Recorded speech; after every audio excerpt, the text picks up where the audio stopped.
வணக்கம் நண்பர்களே. நேரம் சரியாக 10 மணி. இரவின் மடியில் நுழைந்திருக்கிறீர்கள். ஒரு 4 ஆண்கள் ஒன்று சேர்ந்தா அதிகபட்சமாக இங்கே போராட இதுவாக இருக்கும். நீண்ட நாளுக்கு அப்புறம் சந்திச்சாங்க அப்படின்னா நீங்கள் நினைக்கிற மாதிரிலாம் இல்லை, டீ கடை தான். ஆமாங்க, ஒரு டீயை வாங்கி வச்சுட்டு அவங்க உள்ளூர் அரசியலேருந்து உலக அரசியலேருந்து கடந்த கால காதலேருந்து நிகழ்கால காதல் வரைக்கும் எல்லாத்தையும் பேசுவாங்க. இன்னும் சிலர் ரொம்ப நாளுக்கு அப்புறம் சந்திக்கிற ஒரு நண்பர்கள் அவங்க சந்திக்கிறது தான் விஷயம், அவங்க என்ன பேசுகிறாங்க அப்படிங்கிறலாம் விஷயம் இல்லை. ஒரு 4 ஆண்கள் சேர்றதே அவங்களுக்கு ஒரு மிகப்பெரிய வரம். அது அவங்களுக்கான ஒரு ஆண்களுக்கு கிடைக்கக்கூடிய அதிகபட்ச சுதந்திரமும் சந்தோஷம் அப்படின்னா நண்பர்களோடு சேர்ந்து கொஞ்சம் நேரம் செலவிடுறது.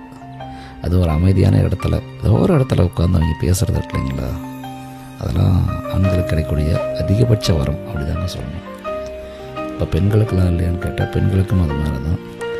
ஆனால் அங்கே பெரும்பாலான ஆண்கள் ஏதோ ஒரு நோக்கத்துக்காக, தன்னோட குடும்பத்துக்காக, ஏதோ ஒரு விஷயத்துக்காக தொடர்ந்து ஓடிட்டே தான் இருக்காங்க.